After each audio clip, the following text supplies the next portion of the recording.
তেজপুৰৰ বালিচাপৰিত এজনী মাতৃৰ কৰুণ মৃত্যু। চাই থাকোঁতেই ঘাট মাউৰা হ'ল দুটিকৈ সন্তান।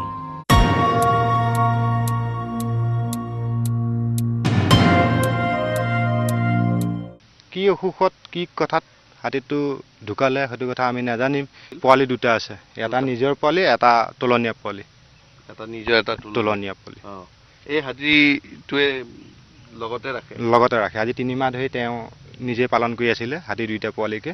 আজি মাউৰা কৰি এৰি গ'ল আৰু ঘাট মাউৰা হৈ গ'ল আৰু পোৱালি দুটা আৰু কি কৰিব। সেই দুটাতো আৰু সিহঁতৰ লাইফ সেই দুটাই লগ খাব আৰু সিহঁত দুটাই একেবাৰে লগ নাভাঙে আৰু জোৰা থাকিব আৰু। হয়, এওঁলোকৰ চকুৰ সন্মুখতেই মৃত হাতীজনীয়ে লালন পালন কৰিছিল নিজৰ 5মহীয়া সন্তানক। ডাঙৰ দীঘল কৰিছিল 1.5 বছৰীয়া এইটো পোৱালিক। কিন্তু হঠাৎ পোৱালি দুটাৰ মাকজনীয়েই মৰি থাকিল। ঘাট মাউৰা হোৱা দুটাকৈ হাতী পোৱালিক লৈ দুঃচিন্তাত পৰিছে তেজপুৰৰ বালিচাপৰিৰ এইসকল কৃষক। কাৰণ দুটাকৈ হাতী পোৱালিক লগত লৈ কাৰো একো অনিষ্ট নকৰাকৈয়েই পোহনীয়া জন্তুৰ দৰেই আছিল পানত উটি অহা বন্য হস্তিনী। বেয়া মানে বহুতে বেয়া লাগিছে, একদম ইমান মানে ভাবিব পৰা নাই। মানুহ 10টা মানুহ মৰা নিচিনাই হেৰি লাগিছে। এটা হাতী মৰিছেও যদি আমি বৰ মৰম কৰোঁ, এইটো বস্তু বিৰাট মৰম কৰোঁ আমি। আৰু আজিলৈকে এওঁলোকক একদম মোৰ বেৰৰ কাণলৈকে খাই থাকে, একো নকৰে। এই জংঘলত মই অকলে শুই থাকোঁ, ইয়াত কোনো একো নকৰে।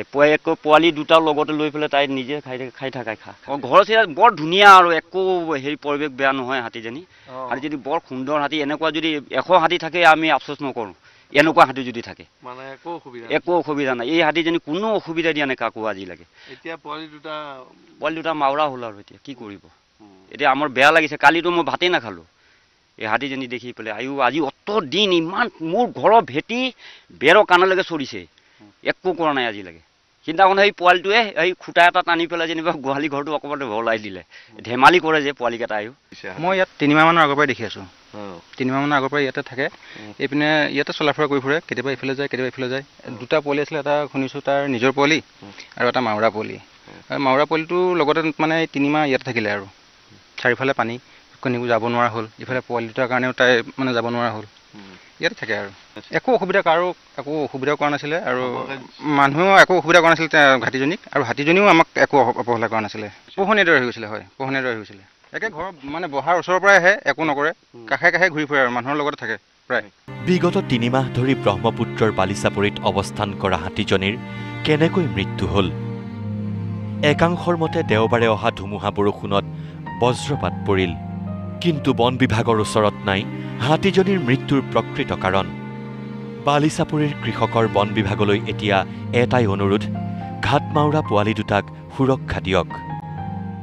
সেইখিনিৰ পৰা আহি পেলাই চাইছোঁ হাতীজনী চকুটুকু পেলাই দিলে, দেখোন মূৰ চুৰ পেলাই দিলে। কেনেকৈ মৰিছে বুলি ভাবে?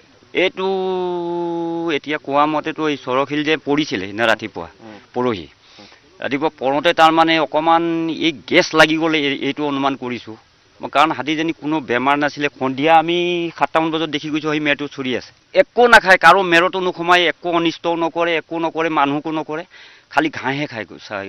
হাতী আনক, হাতী দি ধৰি পেলাই পোৱালিটো পাৰ কৰিব পৰা যাব। সেয়া পোৱালি হাতী আনিব পৰা যাব। এটা ওচৰতে পোৱালিকেইটা আৰক্ষী বাহিনী লৈ যোৱাটো বহুত ভাল নেকি, সেইটোৱে বিচাৰিছোঁ আৰু। কাৰণ পোৱালি দুটা ইয়াত গাখীৰ খাই আছিল।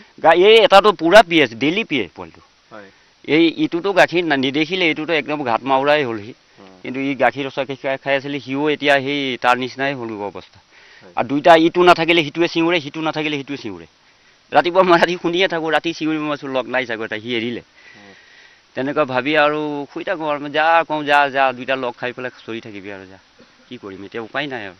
বানত দিশ হেৰুওৱা এজনী হাতীয়ে দুটাকৈ সন্তানক লালন পালন কৰি জীৱশ্ৰেষ্ঠৰ সৈতে বন্ধুত্ব গঢ়ি তুলি আপোন হ'বলৈ লওঁতেই অকাল মৃত্যুক আঁকোৱালি ল'লে। এই ঘটনাই চকু সেমেকাই তুলিছে প্ৰতিজন হস্তীপ্ৰেমীৰ। কেমেৰা পাৰ্চন অমিতাভৰ সৈতে তেজপুৰৰ পৰা পুলক কুমাৰ ডেকা, নিউজ লাইভ।